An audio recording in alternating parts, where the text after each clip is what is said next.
grave consequences for China as well, given the potential cost of a military adventure. As you saw from the intro, in this video, we will talk about one of the most important and dangerous conflicts of 20th century, the crisis in Taiwan Strait and its importance for USA and China. First of all, let's briefly talk about Taiwan and its history before Second World War. Taiwan, or Formosa, named by Portuguese sailors, is an island located in Asia. It is divided from the mainland China by the strait, which is called Taiwan Strait. The strait between the island and mainland China is one of the reasons why the problem still remains unsolved, but we will talk about this later. Before being occupied by Japanese Imperial Army in 1895, Taiwan was attacked by Europeans several times in 17th century. At that time, the island was a colony of Portugal, and later, in 1624 to 1661, of the Netherlands. Starting from 1624, the Europeans, who attacked the south of Taiwan, succeeded in occupying the island in a short period of time, and laid the foundation of a protective fortress on the Taiwan Peninsula. But the Europeans could not stay on the island for a long time, so in 1683, the power of China's Qing dynasty was established in Taiwan. The rule of the Qing dynasty on the island continued until the occupation of 1895. Until then, the Hoklo people from South China and ethnic groups such as Hakka began to migrate to the island. This increased the influence of Chinese culture in Taiwan. After China's defeat in the Sino-Japanese War in 1895, according to the Shimonoseki Treaty, Taiwan was occupied by Japan and remained under Japanese occupation for nearly half a century. Starting from this time, the economic and social development of Taiwan begins to develop in a different direction from mainland China. Although Taiwan gained its independence in the middle of the 20th century, after the Treaty of Shimonoseki in 1895, Republic of Taiwan was established. This republic was led by Taiwan's entrepreneurial and bourgeois elite.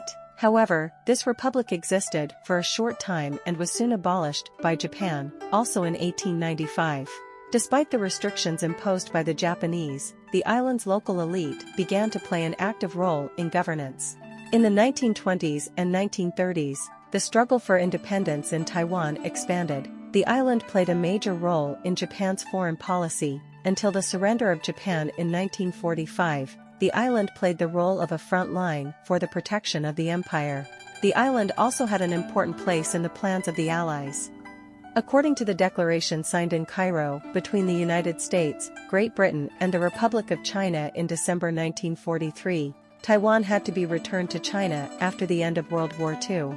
On October 25, 1945, the Japanese troops in Taiwan surrendered and the island officially became part of the Republic of China. After the surrender of Germany, the issue of the USSR joining the war against Japan and restoring peace in the Far East becomes even more urgent. On August 8, 1945, the USSR declared war on Japan in accordance with the promise made to the Allies at the Potsdam Conference. Immediately after that, the march of Soviet troops in the direction of northeast China, Manchuria, began. On September 2, the Japanese signed the Act of Surrender on the U.S. battleship Missouri. By this, the Second World War had ended. Agreement whereby peace may be restored, upon which surrender of the Japanese imperial forces. Japan accepted unconditional surrender according to the provisions of the Potsdam Declaration. After the war, the struggle for control of the country begins between the two main forces in China, the Kuomintang and the Chinese Communist Party.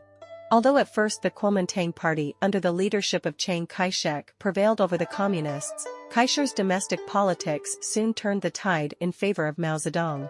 Both the Kuomintang and the CCP's action to liberate China from occupation leads to clashes between the parties and the threat of civil war. The Chinese Communists relied on the support of the USSR in the war with the Kuomintang and the United States. With the outbreak of civil war, the Republic of China under the control of the Kuomintang begins to experience a deep crisis.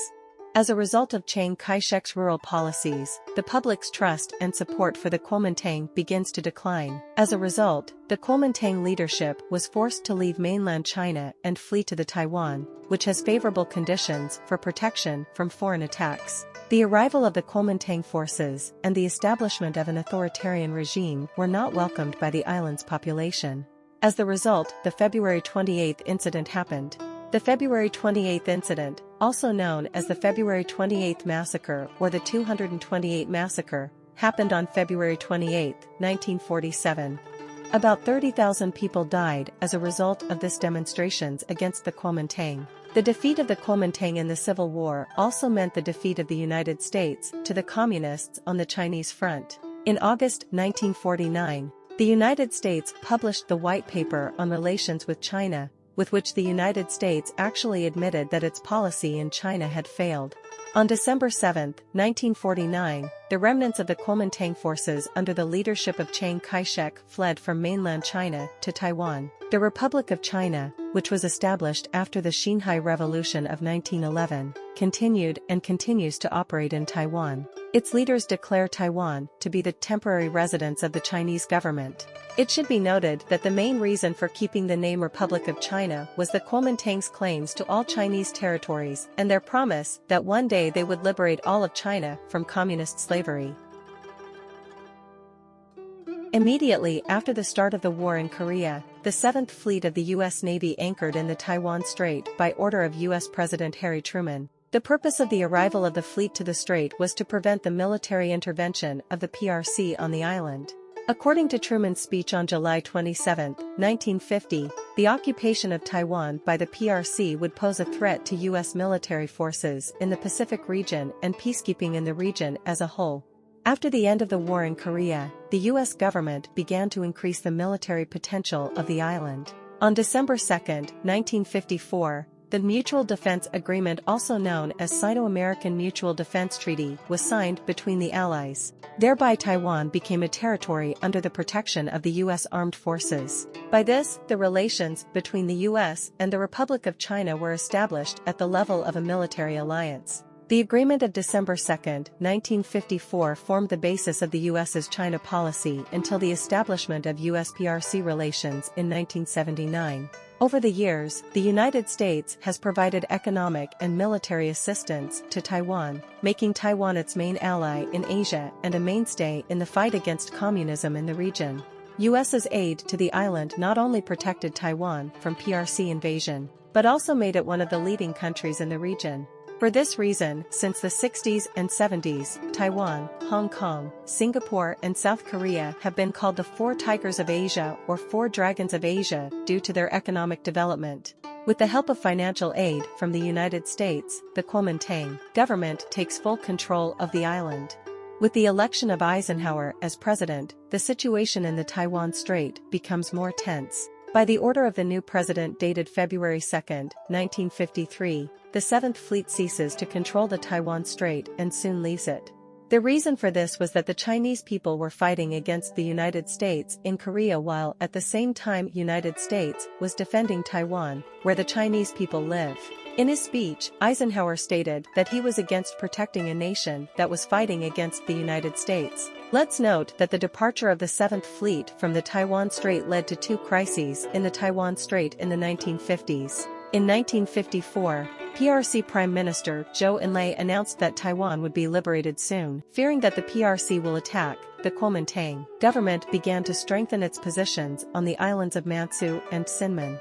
Soon by the order of Mao Zedong, starting from September 3, the PLA, People's Liberation Army, fired artillery at Jinmen Island, and in November, at Dangqing Island. To show that the United States would defend Taiwan in the event of a war, on December 2, 1954, the United States signed the Mutual Defense Treaty with Taiwan, which required the United States to join the war to defend the Republic of China and the Pescador Islands, near Taiwan, if they were being attacked.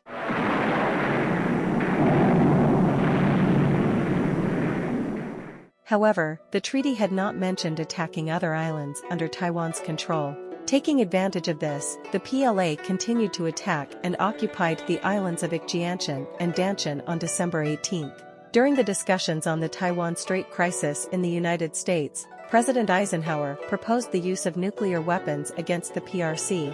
Soon, the PRC government was publicly threatened that the United States would use nuclear weapons. In such a case, the PRC government, which did not yet have nuclear weapons at that time and has just been formed, turns to the USSR for help, but the USSR did not want the crisis to escalate further, and therefore refused to help China. The PRC government, unable to get support from the USSR after the threats of the USA, stopped military operations on April 23, 1955 and was forced to go to negotiations. Soon, Prime Minister Zhou Enlai also expressed his support for the peaceful return of Taiwan. On May 1, 1955, hostilities stopped, thereby ending the First Taiwan Crisis. Nevertheless, the situation in the Taiwan Strait remained tense until the end of the 50s. During the crisis of 1954 to 1955, neither side had a political goal. The crisis has become more like an information war, an arms race in the region, or an attempt to determine how states will respond in a crisis situation. Both sides tried to prevent the start of a real military conflict by making certain maneuvers. The fact that Mao Zedong forbade the PRC squads to fire on the U.S. armed forces is enough to prove this. As for the nuclear threats of the United States, Mao Zedong did not pay much attention to these threats and said that the use of nuclear weapons against China, which had a population of 600 million people at that time, would not have any serious consequences, and even if this happens, all the nations of the world will support China. At the same time, Eisenhower did not really intend to use nuclear weapons. His goal was to raise and maintain the crisis to such a level that China would have no choice but to retreat. In the late 1950s, the PRC government assumed that the United States was losing attention to the Far East and was focusing on Middle Eastern issues, also according to some researchers, to show that the PRC was conducting policy independently of the USSR. On August 23, 1958, it fires at the islands of Matsu and Sinman, which were under the control of Taiwan. In accordance with the 1954 treaty, immediately after the military operations of the PRC, the United States deployed its military fleet in the Taiwan Strait. Nevertheless, on October 6, 1958, PRC Defense Minister Pen Dehuai offered peace to the U.S. and Taiwan, promising to stop the PRC's bombing of islands belonging to Taiwan. This leads to the cooling of Soviet-Chinese relations and the disintegration of the Communist bloc. In the 60s of the 20th century, relations in the US-PRC-Taiwan triangle became relatively normal, the main reason for which was the policy of US President Richard Nixon regarding China. On the other hand, in 1969, with the occurrence of an armed conflict on Damansk Island, located on the USSR-China border, and near Jalanashkal Lake, the attitude of the United States towards the PRC began to change rapidly. In the spring of 1971, with the arrival of U.S. table tennis athletes to China, the first step in the establishment of bilateral relations between the states was taken.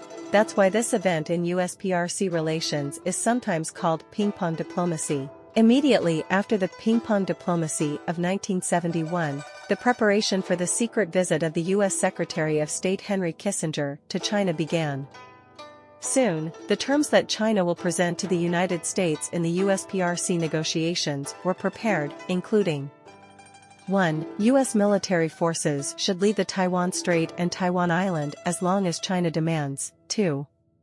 It should be recognized that Taiwan is China's territory, and the Taiwan problem is China's internal affair, and the interference of the United States, Japan, or other foreign forces in the issue should be considered unacceptable. 3. China's willingness to resolve the Taiwan problem by peaceful means. 4. Rejection of two China and one Taiwan policies. 5. In addition to Taiwan, conditions such as the withdrawal of U.S. military forces from the countries of the Far East, Japan and South Korea, as well as from Southeast Asia.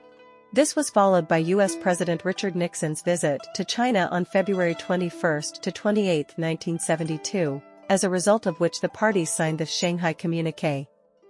In the 11th article of the Communiqué, it is officially accepted that the Taiwan problem plays a key role in the normalization of US-PRC relations and has a direct impact on the development of these relations. The main point is reflected in the 12th article of the Communiqué, according to which the USA officially recognizes the concept of China is united and Taiwan is a part of it.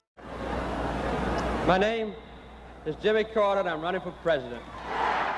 With the 1977 elections, James Carter becomes the President of the United States. During the first years of his presidency, US-PRC relations were going through a period of crisis. In May 1978, Zbigniew Brzezinski, Carter's deputy for national security affairs, visited the PRC and met with Deng Xiaoping and stated that the United States was ready to establish diplomatic relations with the PRC. Despite some controversial points, negotiations between the parties began immediately after Brzezinski's visit and a consensus was soon reached, the results of which were published on August 28, 1978. With this, a new communiqué was signed between the United States and the PRC.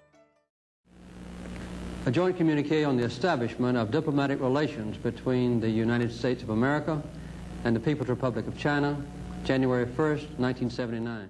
According to the communiqué, diplomatic relations between the two countries should have been officially established in 1979. With the second communiqué between the parties, the United States for the first time recognizes the PRC government as the only legitimate government that can represent China. Finally, on January 1, 1980, the United States canceled the Mutual Defense Agreement signed with the Republic of China in 1954. Nevertheless, the United States immediately passes the Taiwan Relations Act, which replaced the 1954 treaty. On August 17, 1982, a joint agreement was reached between the parties on the issue of arms sales to Taiwan. With this, in 1982, the communiqué, which was the third communiqué in the US-PRC relations, was accepted. In this communiqué, US promised to resolve the issue of arms sales to Taiwan. However, since the terms of the communiqué were imprecise and no obligations were imposed on the parties, the negotiations did not actually produce any results. Immediately after the signing of the communiqué, on August 18, the U.S. government presented to Taiwan 6 assurances regarding its security, which are sometimes called Reagan 6 assurances because they were adopted during the Reagan presidency. At a time when the U.S. was negotiating with the PRC, a political regime change was taking place in Taiwan. As we know, the Kuomintang authoritarian regime has been established on the island since the 1940s. However, in 1978, the situation changed. Chiang Kai-shek's son, Chiang Ching-kuo, became president. Upon his arrival, a democratic regime was established on the island, as in 1987, Chiang Ching-kuo revoked the martial law, thereby officially establishing the 1947 Constitution. The events in Tiananmen Square in 1989 had a negative impact on US-PRC relations, thus the issue of human rights became relevant in US-PRC relations. On the other hand, the processes taking place in Eastern Europe in the late 1980s pushed the United States to take more radical steps regarding the Taiwan problem. With the events in Tiananmen Square, the Chinese Communists actually demonstrated to the world countries that political life in the PRC will not be liberalized. At the same time, the Tiananmen events drew a line on the stereotype of authoritarian rule formed by the USA and Western European countries in relation to Taiwan. In the 1990s, US-PRC relations became more strained. The role of Congress in the tension of relations can be especially noted.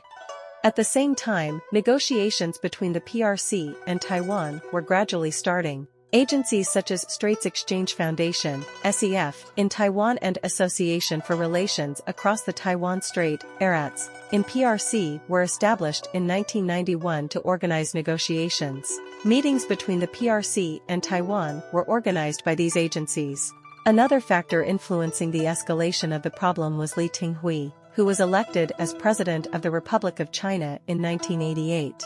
In 1994, Lee Teng-hui's plane landed in Hawaii to refuel, making Lee Teng-hui the first Taiwanese president to land in U.S. This made US-PRC Taiwan relations even worse. Although Lee Teng-hui landed in the Hawaiian Islands, he was not allowed to meet with journalists or even leave the plane's deck. In 1995, Congress allowed Lee Teng-hui to visit Cornell University, where he studied, despite protests from the Chinese government. On May 22, 1995, Taiwan's President Lee Teng-hui was granted a visa by the State Department to visit Cornell University. Soon, Secretary of State Christopher Warren made an official statement stating that Teng-hui's visit had nothing to do with U.S. foreign policy and promised that this visit would be unofficial. Although the Clinton administration held a simple reception for Teng-hui, allowing only 3 congressmen to meet him, also the flags of the Republic of China hanging in the university were removed, and Teng-hui was not addressed as President of the Republic of China but simply as President Lee Teng-hui. Teng-hui's speech at Cornell University did not fit the definition of unofficial at all, as in his speech, Teng-hui stated that the people of Taiwan hoped that their independence would be officially recognized in the future. During the speech, Teng-hui's use of the terms people and nation to address the island's population and other provocative comments caused an extreme increase in tension in the Taiwan Strait. Will gradually lead to the peaceful reunification of China under a system of democracy, freedom, and equitable distribution of wealth. Immediately after Teng-hui's provocative speech, the PRC government cancelled a meeting of the SEF and ARATS scheduled for July. On June 17, 1995, the Chinese government recalled its ambassador from the United States. In response, the United States recalled its ambassador from Beijing. Later, as during the crises of the 1950s, military exercises and launching of missiles in the direction of the island began in the Taiwan Strait, which is why the third, 1995 to 1996, crisis in the Taiwan Strait is sometimes called Taiwan Missile Crisis. Soon, a meeting between Secretary of State Christopher Warren and Chinese Foreign Minister Chen Qian was held in Brunei. After the Brunei talks, the relations between the two states were normalized and the ambassadors were restored to their posts. During the crisis, the main focus of the Clinton administration was on protecting U.S. interests in both Taiwan and the PRC. On the other hand, as a result of the crisis, the PRC gained the opportunity to influence the political situation in Taiwan, after which the Beijing government began to take the course to achieve its wishes by increasing pressure on the Taiwanese government. As a result of the crisis, Teng-hui's slogans of independence decreased and the island's government began to conduct a more restrained policy. Thank you for watching. Don't forget to like the video and to subscribe to the channel.